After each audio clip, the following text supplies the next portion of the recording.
Aleluia. Estamos aprendendo com o nosso Deus, amém? E ontem nós aprendemos aí na nossa primeira aula, apenas para a gente recapitular, né, para não perder a direção. Ontem nós aprendemos a respeito do arrependimento, né, na nossa primeira parte, a necessidade do arrependimento, o que prepara o caminho para que Jesus venha a você, para que você tenha um encontro pessoal com Jesus, para que você tenha um encontro verdadeiro com Jesus. O que prepara esse caminho é o arrependimento. E nós vimos algo em específico sobre o arrependimento, que é o pecado do qual o Espírito Santo veio nos convencer. Qual é o pecado que o Espírito Santo veio nos convencer? O pecado de não crermos em Jesus, né? E vimos que precisamos crer em Jesus e o Espírito nos convence a crer em Jesus em todas as circunstâncias da nossa vida. E este é o arrependimento que o Espírito Santo procura gerar em nós. A vida, muitas vezes, a falta de vitória sobre o pecado, ela é uma consequência direta da fraqueza da nossa fé em Jesus Cristo. E se o Espírito Santo ministrar o nosso coração e nós nos humilharmos, ele nos levará a uma fé sólida em Jesus, a qual nos conduzirá em vitória sobre todas as coisas. E também vimos na segunda parte que a obra de Deus, qual é? Crer em Jesus. João 6:29, né? Então, a boa obra que Deus espera encontrar em nós é que creiamos no Filho dele. João 6:29, Jesus diz assim: a obra de Deus é esta, crer naquele que ele enviou. Então nós estamos procurando trazer o Evangelho para você de uma maneira muito simples. O Evangelho sempre foi simples, mas à medida que o tempo foi passando, né, nós fomos complicando o Evangelho.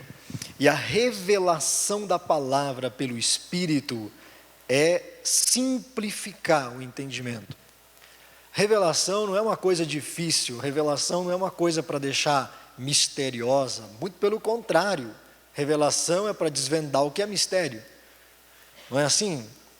Então, às vezes as pessoas acham que ter a revelação da palavra é algo extraordinário, é algo só para quem vive no Santo dos Santos, é algo para quem... Não, gente, a revelação, ela vem para esclarecer o que você não sabe.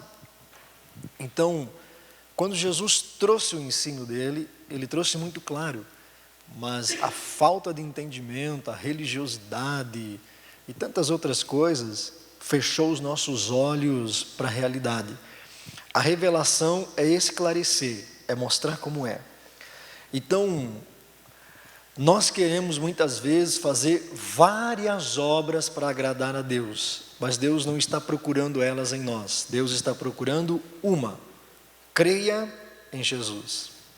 A fé em Jesus vai levar você a agradar a Deus. Hebreus 11:6 diz: sem fé é impossível agradar a Deus.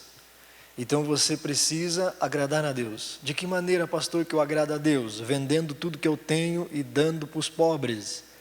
É isso? Como que eu agrado a Deus, pastor?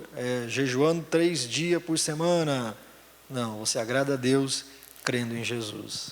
Amém? Glória a Deus por isso. E eu quero que você abra aí o primeiro texto comigo, Romanos 4, versículo 5.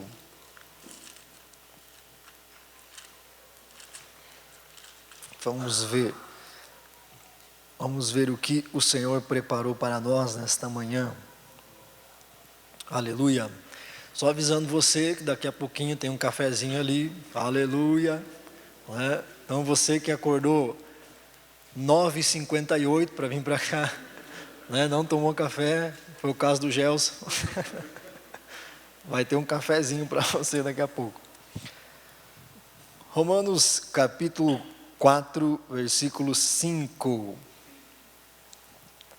Diz assim: todavia aquele que não trabalha, mas confia em Deus, que justifica o ímpio, sua fé lhe é creditada como justiça. Amém? Deus justifica o ímpio. Ontem nós aprendemos que Adão, depois de ter cometido a idolatria, a desobediência, Deus vem em direção a ele na viração do dia, e Adão se esconde atrás de uma árvore.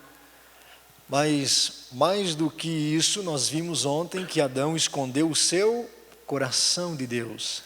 Quando que Adão escondeu o coração? Quando ele se justificou do seu pecado. Deus pergunta: você comeu do fruto da árvore que eu disse para você não comer? Adão disse: a mulher que o Senhor me deu o fruto.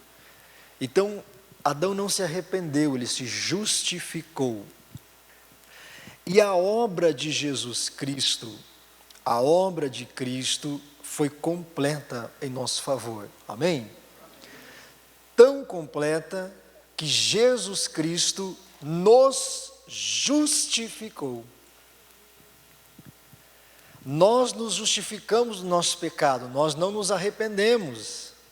Então Jesus Cristo veio e não apenas morreu pelos nossos pecados, não apenas foi moído pela nossa idolatria, mas Ele também nos justificou, porque nem para se arrepender nós prestamos. Aleluia. E aqui está escrito: Deus justifica o ímpio. Vamos voltar um pouquinho aí em Romanos capítulo 3.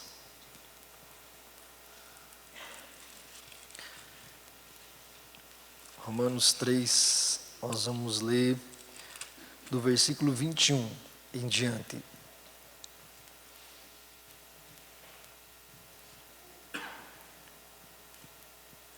Romanos 3, 21 em diante. Nós vamos lendo aí, acho que até o 31.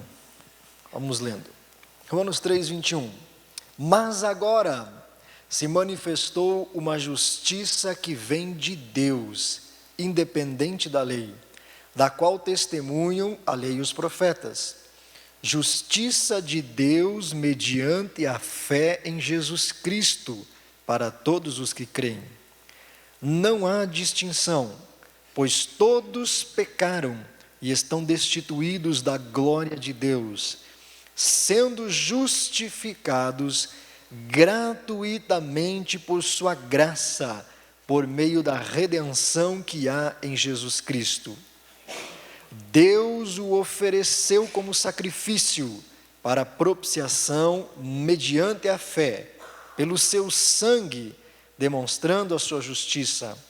Em sua tolerância, o Senhor Deus havia deixado impunes os pecados anteriormente cometidos, mas no presente demonstrou a sua justiça, a fim de ser justo e justificador daquele que tem fé em Jesus Cristo. Olha só que coisa impressionante. Nós vivíamos no pecado e não nos arrependíamos. Além de vivermos uma vida no pecado, mentindo, roubando, adulterando, enganando, destruindo casamentos, destruindo famílias, destruindo pessoas, amaldiçoando, fazendo tudo que não presta. Além disso, nós ainda nos achávamos em paz com Deus. Nós ainda pensávamos que estávamos agradando a Deus. Por quê? Porque nós ia na igreja, que nós ajudava o pobre, que nós dava esmola no sinaleiro, porque a gente era gente boa com os companheiros de gole, né? Nós nos justificávamos dos nossos pecados cumprindo um ritual religioso.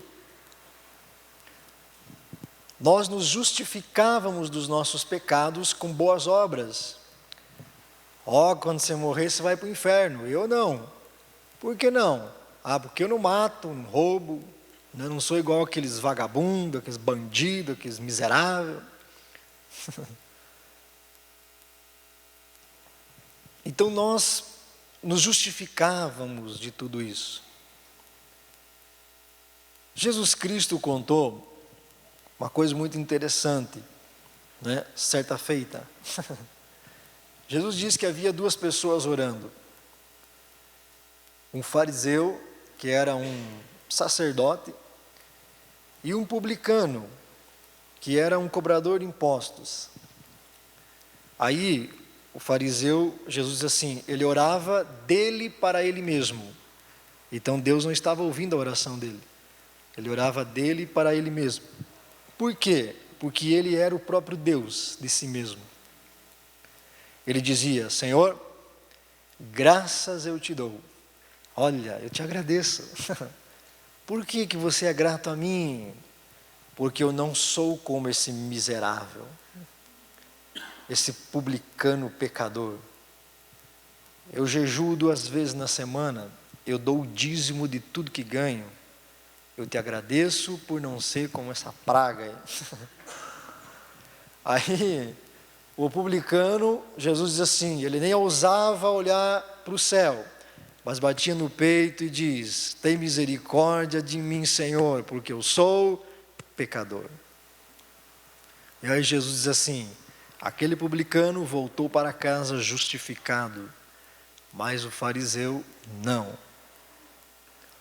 Então, além do pecado que nós vivíamos, ainda éramos religiosos. Religião é pior que pecado, porque a religião leva você a acreditar que você não precisa se arrepender. A religião leva você a achar que não precisa de arrependimento, que você se justifica a si mesmo, que você é autossuficiente, que por meio de coisas boas que você faz, Deus é obrigado a te aceitar. Deus nunca vai te aceitar porque você fez coisas boas. E Deus também não vai te rejeitar porque você fez coisas ruins. Deus vai rejeitar as pessoas porque elas não creram em Jesus. E Deus vai aceitar as pessoas porque elas creram em Jesus. Não tem a ver conosco, tem a ver com o que Cristo fez. Aleluia. Agora, porque nós não nos arrependemos, nos justificamos, Deus precisou criar uma justificação para nós. Jesus Cristo veio e não apenas morreu pelos nossos pecados, mas também justificou os nossos pecados. Ele nos justificou diante de Deus. Então, esta obra de Cristo por nós é algo extraordinário, algo maravilhoso. Quando Deus sentenciou a condenação, a morte eterna por causa dos nossos pecados, por causa do que nós fizemos, Jesus Cristo teve que nos justificar diante de Deus. Qual é a justificativa que nós iríamos dar para Deus? Qualquer ser humano que chegasse lá e dissesse, mas veja bem, Senhor, eu fui uma pessoa que tentei, pelo menos, né? Eu sei que não fui perfeito, mas eu tentei. Deus ia olhar e dizer, mas não dá para aceitar você aqui. Deus é tão maravilhoso que Ele pôs todos nós no mesmo pacote. Porque a palavra de Deus ensina que se você quebrar um mandamento da lei, você é culpado de ter quebrado toda a lei. Se você nunca adulterou, nunca assassinou, nunca matou, nunca roubou, mas você mentiu, diante do reino espiritual, você não é apenas mentiroso. Você é adúltero, assassino, bandido, safado, sem vergonha, isso é tudo. Todo mundo ficou debaixo da lei, da mesma condição. Todo mundo pecador. Mas, Senhor, eu te dou graças porque, sim, é verdade, eu contei uma mentira. mas eu não sou como esse vagabundo aí. Senhor, eu te agradeço, Senhor. Por que você é grato a mim? Olha, achei um grato na terra, né? Eu te agradeço porque eu reconheço as minhas falhas, mas eu não sou como aquele miserável ali, aquele desgraçado, que isso, aquilo. Quando você quer se comparar às pessoas, quando você se mede pelas pessoas, você está tentando se justificar. Quando você se mede pelo pecado dos outros, quando você mede a tua santidade pela falha do outro, você quer se justificar. Diante de Deus, isso não existe. Deus não trata as pessoas diferentes por causa do pecado que elas cometem. Nós aprendemos ontem, o pecado muda você. Quanto mais pecado, quanto mais a pessoa praticar o erro, mais ela muda para pior. Mas isso não mudou para Deus. Deus não muda porque você pecou. Você muda radicalmente porque você peca. Mas Deus não. Então todos nós vivíamos debaixo desta condição de condenação. Porque não era apenas uma questão do que eu fiz bastante ou fiz pouco. Era uma questão de eu estar condenado por ter quebrado apenas um dos mandamentos. Agora, não tem como resolver isso se não viesse Jesus. Então, o que Deus requeria do povo no Antigo Testamento é que eles crescem em Jesus, crescem na promessa daquele que viria. A lei não justificaria o homem jamais diante de Deus. Não haveria alguém capaz de obedecer todos os mandamentos da lei, porque a lei não veio com esse objetivo. A lei veio para mostrar que o homem não podia vencer o pecado. Em não podendo vencer o pecado, em não podendo obedecer a Deus, eu preciso de alguém que me socorra. Porque se a desobediência a Deus leva à condenação eterna e eu não tenho condições de obedecer a Deus, quem poderá me defender? Não é? Jesus Cristo. E aí Jesus vem para fazer esta obra extraordinária na nossa vida. Então, você precisa entender a dependência que eu e você precisamos ter na obra de Cristo, não nas nossas obras. Mas é algo muito interessante que as pessoas, elas entendem a dependência de Cristo para a salvação, mas elas não entendem a dependência de Cristo para o resto das coisas.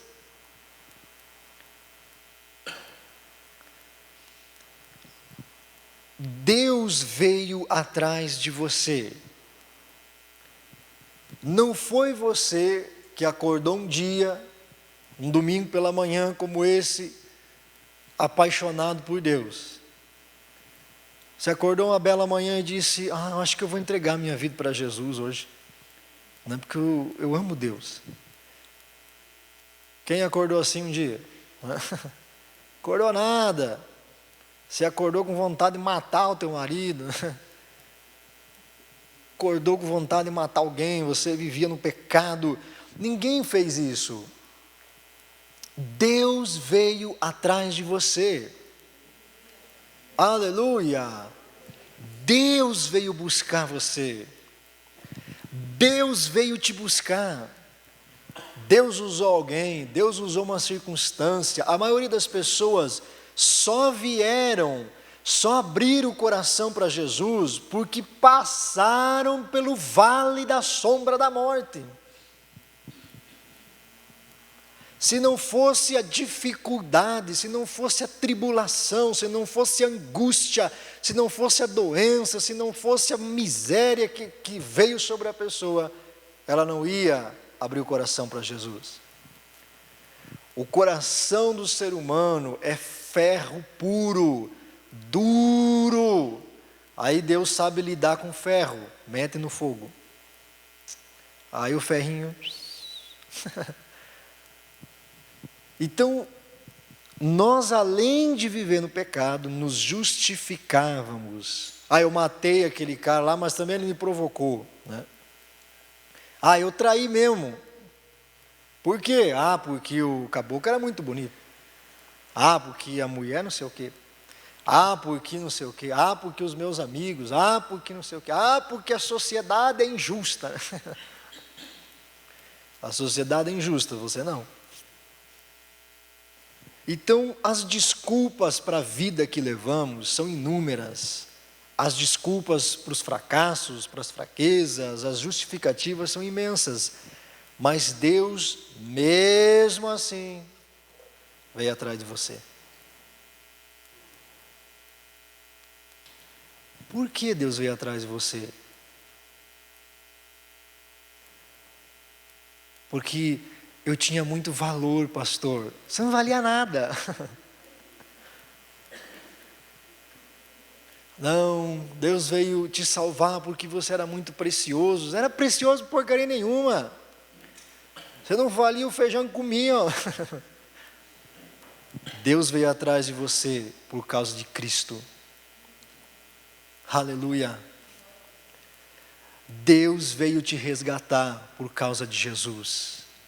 Quando Deus voltou no jardim na viração do dia, claro que Deus amava Adão, mas não adiantava Deus amar Adão se Deus não viesse ali por causa da obra que Cristo viria fazer. Quando Deus vem no jardim na viração do dia, o homem se esconde e Deus pergunta: o que você fez? Você comeu da árvore que eu disse para não comer? Ele se justifica: a mulher que o Senhor me deu. Aí Deus pega, sacrifica um animal, faz vestes e cobre Adão e Eva, mesmo ele não tendo se arrependido.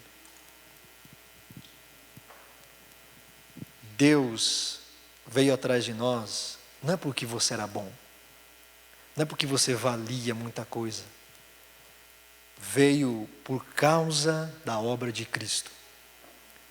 O que validou o amor de Deus por você foi o que Cristo veio fazer. Deus poderia te amar intensamente, Deus poderia desejar ter você perto dele de novo, Deus poderia sonhar com você sendo resgatado, se Jesus não cumprisse a sua obra. Isso não tinha valor, porque não adiantaria.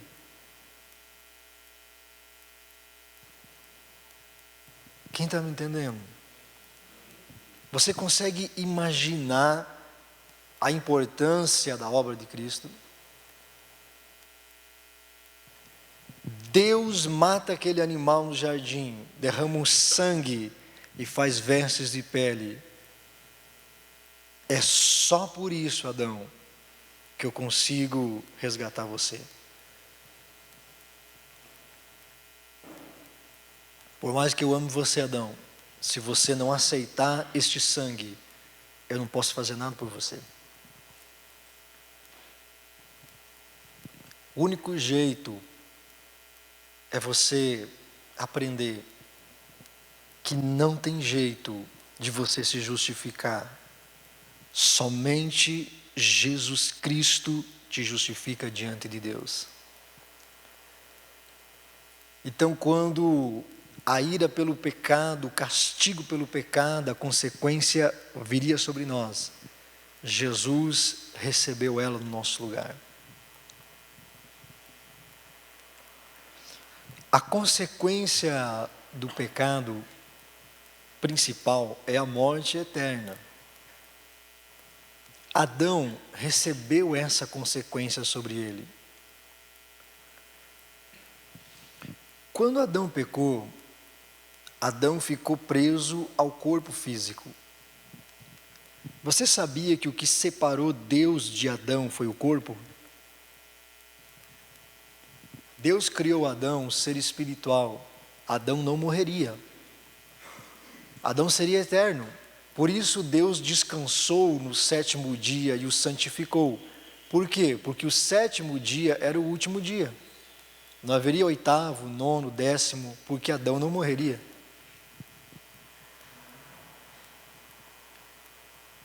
ele viveria para sempre. Quando ele pecou, é que ele morreu. A partir do pecado é que o seu corpo físico começou a ter um limite de vida.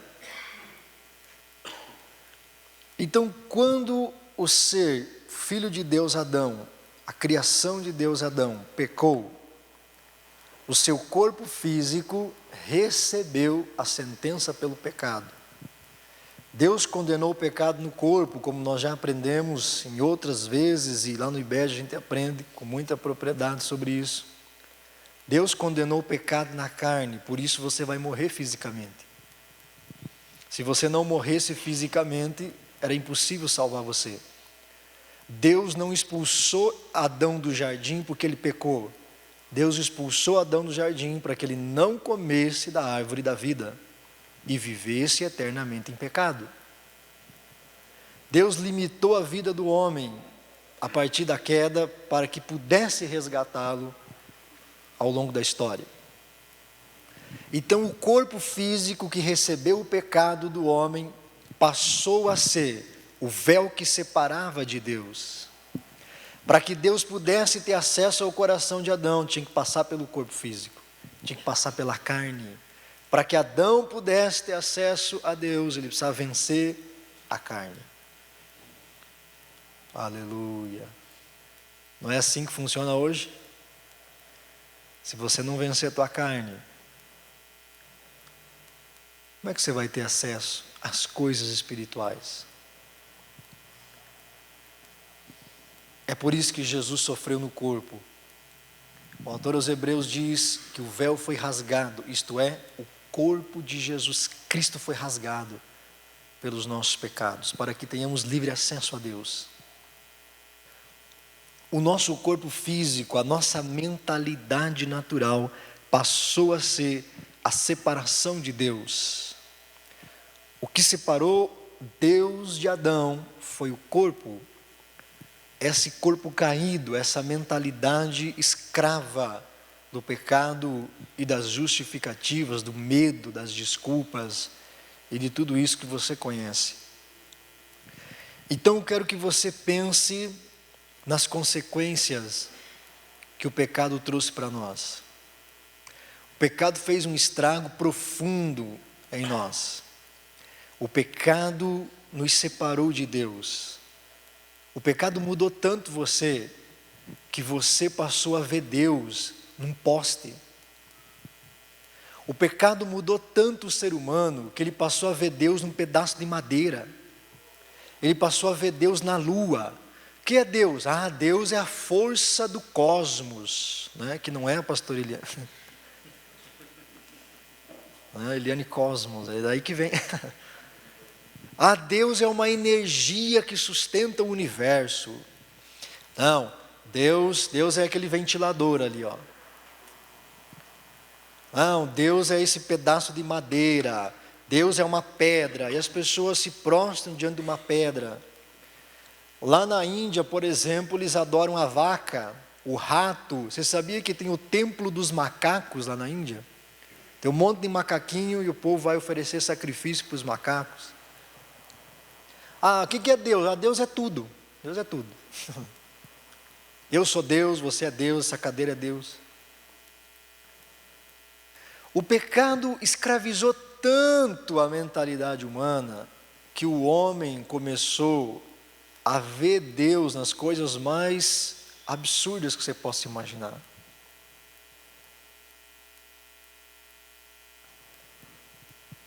Mas Deus é o mesmo. Deus não mudou. Mas o pecado nos mudou profundamente. O pecado trouxe para nós o medo de Deus. As pessoas têm medo de Deus. Medo do castigo. Medo de que Deus vá contar para o pastor o teu pecado. Aliás, medo de que Deus vai me expor à vergonha. Medo de que isso, medo daquilo, medo de morrer. Medo do diabo. Medo de Satanás. Medo de acreditar. medo disso, medo daquilo, traumas, frustrações, tanta coisa ruim encheu o teu coração, desejos malignos na alma, ódio, vinganças, assassinatos, feitiçarias, bruxarias, mandingas, contendas. A gente se misturou com tanta gente que tem um pedaço de todo mundo em nós. Conceitos, filosofias, ideias, pensamentos, tudo adoecido pelo pecado. E nós fomos comendo tudo isso. E nós enchemos o nosso coração de maldade, de vingança, de raiva, de ódio, de contenda. E todo esse conjunto de coisa ruim formou aquilo que você é hoje. Aleluia. As consequências do pecado são terríveis, são inúmeras. As pessoas entregaram a vida para Jesus, foram salvas e estão caminhando na fé. Mas muitas delas ainda vivem as consequências do pecado na sua vida. A sua cabeça ainda pensa como pecador. A sua cabeça ainda pensa como escravo. A vida inteira escravizado. E você vem para Jesus, mas ainda pensa igual escravo. Isso é consequência do pecado.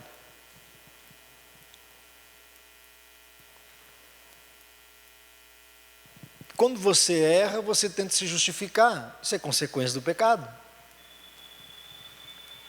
É evidente. Você errou. Você vai tentar se justificar de alguma maneira. Consequência do pecado no seu coração. Elas ainda vivem aí.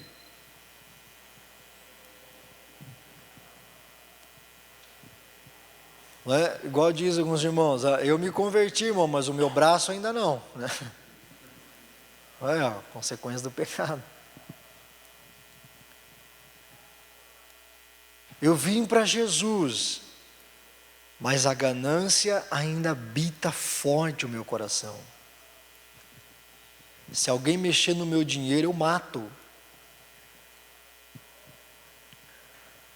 E se alguém bater no meu carro?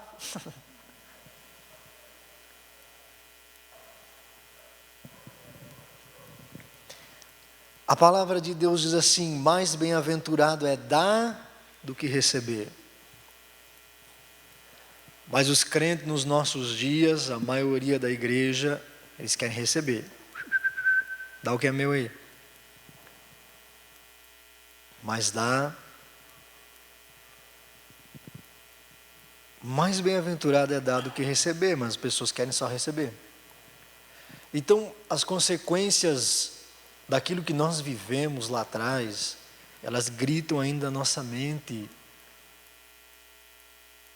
Gritam ainda. Agora, por quê?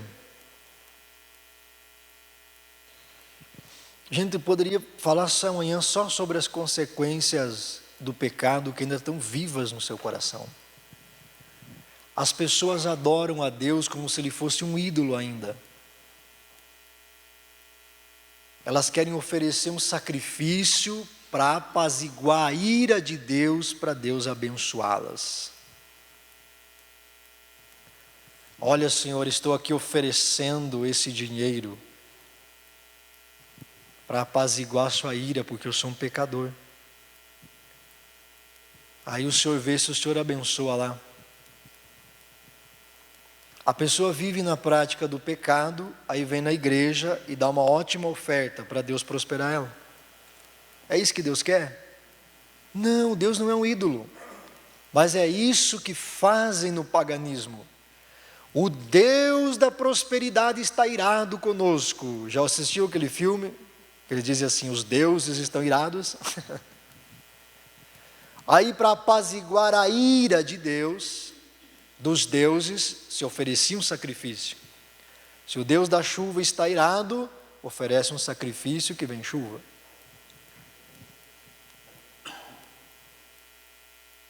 As pessoas ainda adoram e buscam a Deus como se ele fosse um ídolo. Isso é consequência do pecado. Então, as consequências do pecado são inúmeras na nossa mente, no nosso coração, na nossa vida. Quando você pensa que está melhor, quando você pensa que venceu algo, daqui a pouco acontece de novo. E às vezes você pensa que é impossível você mudar. Sabe por quê? Porque você faz tudo isso dependendo das tuas obras. Mas o que eu quero que você entenda nessa manhã, nessa primeira parte, é que as consequências do que Cristo fez são extraordinariamente maiores do que as consequências do pecado na sua vida. Aleluia! Vai para adiante um pouquinho comigo, Romanos capítulo 5. Todo esse contexto que nós lemos, capítulo 3, 4, 5, trata desse assunto. E eu quero perguntar algo para você. O que é maior? As consequências do pecado ou as consequências da cruz de Cristo? O que é maior? O que você acha? As consequências do que eu fiz ou as consequências do que Cristo fez? Sem dúvida nenhuma, as consequências maiores são daquilo que Jesus fez. Aleluia! A esperança para nós! Oh, Deus maravilhoso! Romanos 5, versículo 12 em diante. Os nossos amigos do Rio de Janeiro, um beijo, lá no Rio de Janeiro, eles falam assim, versículo 12, né, pastor? Romanos 5, verso 12 em diante diz: portanto, da mesma forma como o pecado entrou no mundo por um homem, e pelo pecado a morte, assim também a morte veio a todos os homens, porque todos pecaram. Quando você pecou a primeira vez na sua vida, a morte entrou em você.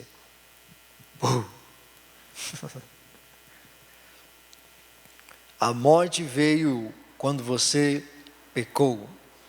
Então, o pecado veio por Adão. O pecado entrou no mundo por meio de Adão. E pelo pecado a morte chegou até Adão. Assim também a morte veio a todos os homens, porque todos pecaram. A morte não veio para os homens por nascimento, veio por pecado. Nós já aprendemos aqui no seminário anterior que você não nasce com a natureza do pecado. Você recebe a natureza caída quando você peca. Pois antes de ser dada a lei, o pecado já estava no mundo. Começou lá em Adão. Mas o pecado não é levado em conta quando não existe lei. Todavia, a morte reinou desde o tempo de Adão até o de Moisés, mesmo sobre aqueles que não cometeram pecado semelhante à transgressão de Adão, o qual era um tipo daquele que haveria de vir. Adão era um tipo de Cristo. Entretanto, preste atenção a partir de agora, não há comparação entre a dádiva e a transgressão.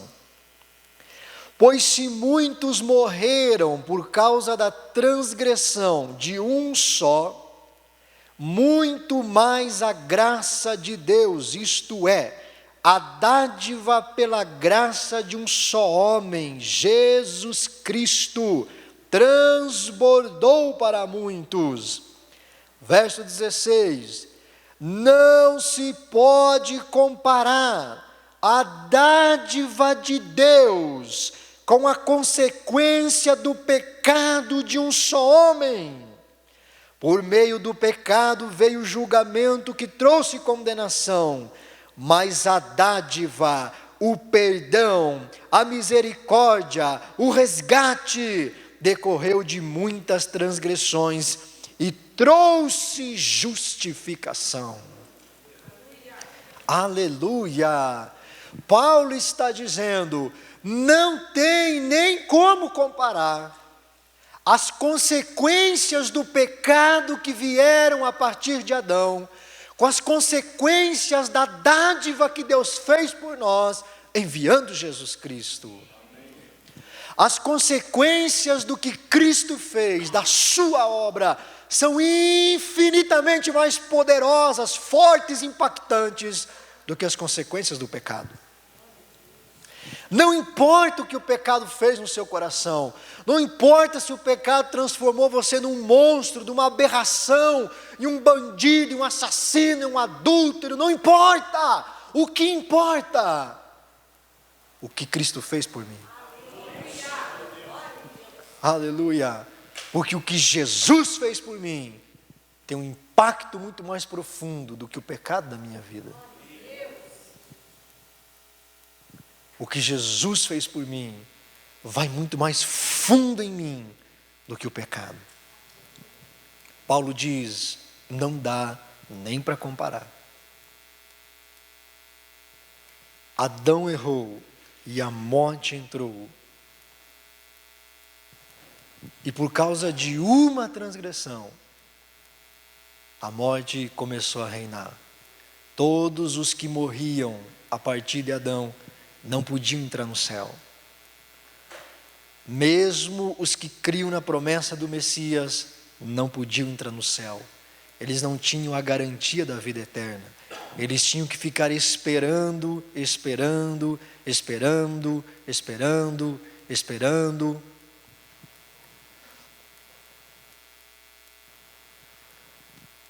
Mas Jesus Cristo morreu, não apenas por um pecado, mas morreu por centenas e centenas e milhões e trilhões de transgressões.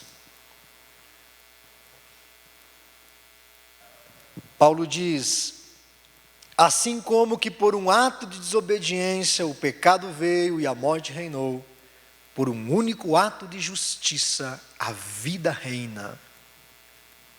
Pela obediência de um só, todos são abençoados. A maioria de nós aprendeu e ouve muito sobre as consequências do pecado. Mas e as consequências da cruz?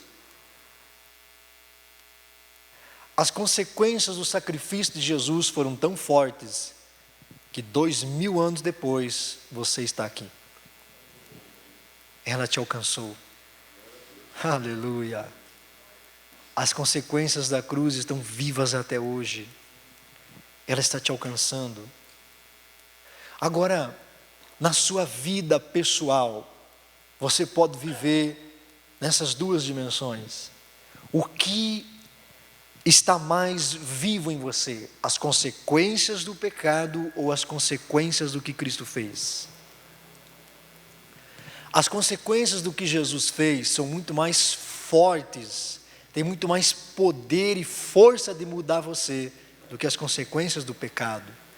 Mas porque é, pastor, que eu tenho mais consequências do pecado vivo em mim do que as consequências da cruz de Cristo? Porque você ainda não aprendeu a fazer a obra de Deus. A obra de Deus é esta: crer em Jesus.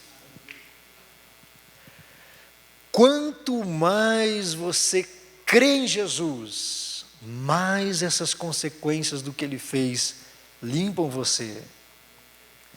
Mais o impacto da obra dele te santifica, te purifica, muda você. O que nós precisamos é ser tocados pelo que Cristo fez, mudar a nossa mentalidade. Você sabe o que significa a palavra arrependimento? O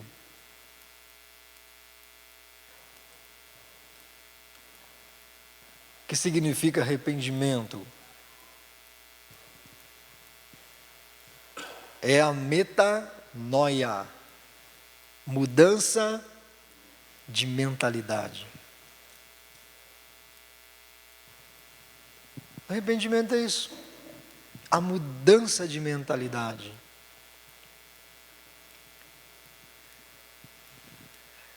Quando você muda o teu entendimento, você é liberto. Tire os olhos da força do pecado e comece a pôr os olhos na força de Cristo. Tire os teus olhos da força desse mundo. Comece a pôr os olhos na força daquilo que Cristo fez. Você precisa mudar o seu entendimento com relação ao Evangelho. Você precisa mudar o teu entendimento com relação ao que Jesus fez por você. Você precisa mudar sua mentalidade sobre fé, sobre Jesus, sobre igreja, sobre Bíblia, sobre as coisas de Deus.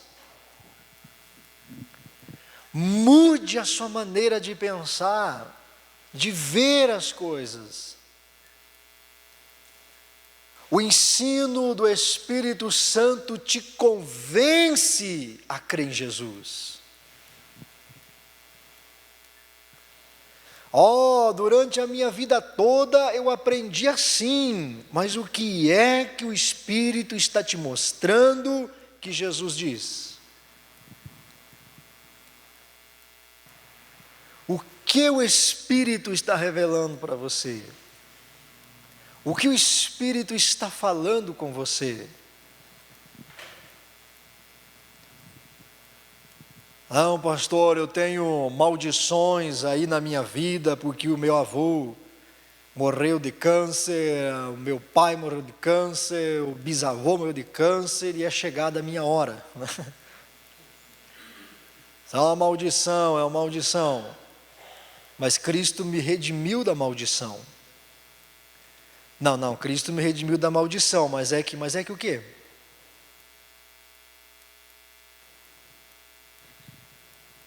Você crê em Jesus? Então não há maldição.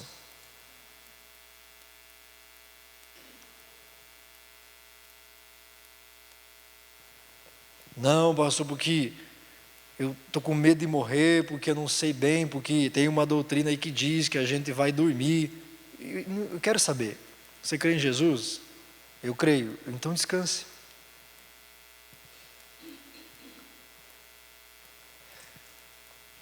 Nós não cremos em Jesus, cremos no que os outros falaram sobre Jesus.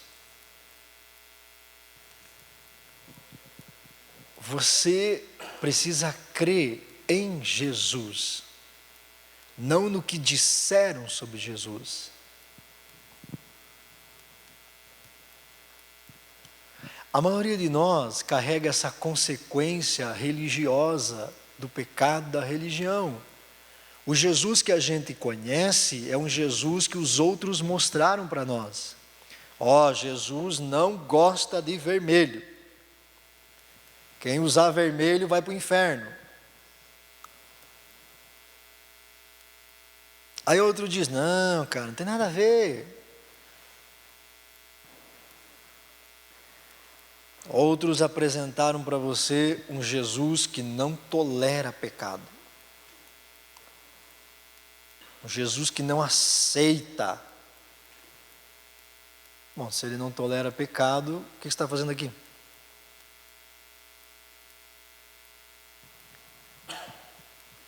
O único que pode te libertar do pecado é Jesus, sim ou não? Então por que você vai fugir dele? Aí tem outro extremo, que é aquele que diz, eu estou na graça. E na graça não há pecado. Então eu posso ter 2 mulheres, 2 maridos. Eu posso enganar os outros, eu posso mentir, roubar, fazer o que eu quiser. Uma vez salvo, sempre salvo. Vai nessa. Então, que Jesus eu creio? O Jesus da denominação A, da B, da C, E aí? O que Jesus você está crendo? Você crê no Jesus que os outros disseram para você. Mas como Ele se revelou para você? Qual foi o encontro, a revelação que você teve dEle? Se eu perguntar para você, quem é Jesus? Você vai dizer, Jesus é o Filho de Deus. Jesus é o Messias.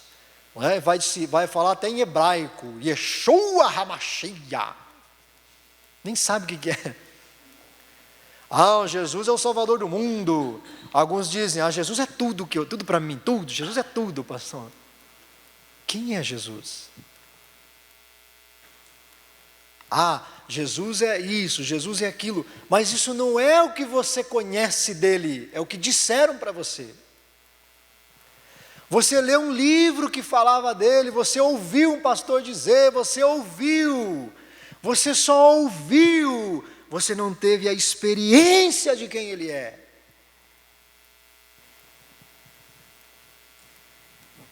Crer em Jesus é uma experiência viva. Eu sei quem ele é, porque ele se revelou. Ninguém disse. Eu posso estar falando de Jesus para você, mas é o Espírito quem revela ele para você. Em 1 João capítulo 1, versículo 1, quando João vai começar a escrever a sua primeira carta, ele diz assim: aquilo que os meus olhos viram, aquilo que os meus ouvidos ouviram, e aquilo que eu toquei da palavra da vida, é isto que eu vou ensinar para vocês. João está dizendo que eu estou prestes a escrever aqui, ninguém me contou. Eu não li na biografia dele. Eu não pesquisei na história. Ele se revelou a mim.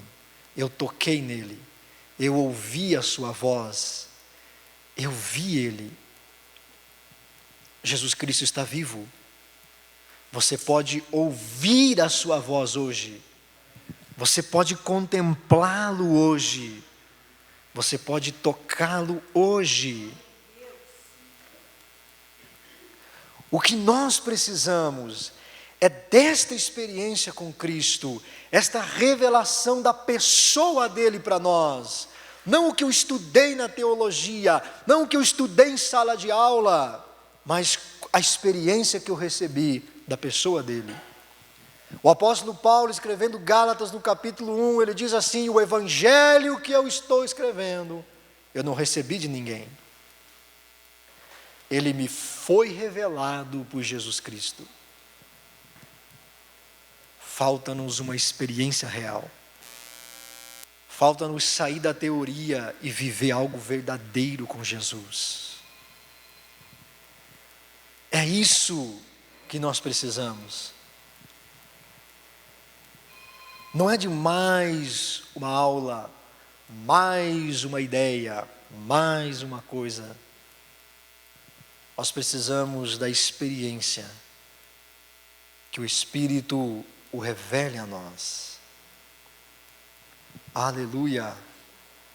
As consequências do que ele fez são extraordinárias, são muito mais poderosas, causam um impacto muito mais forte na sua vida do que qualquer consequência de pecado que você possa ter feito na sua vida.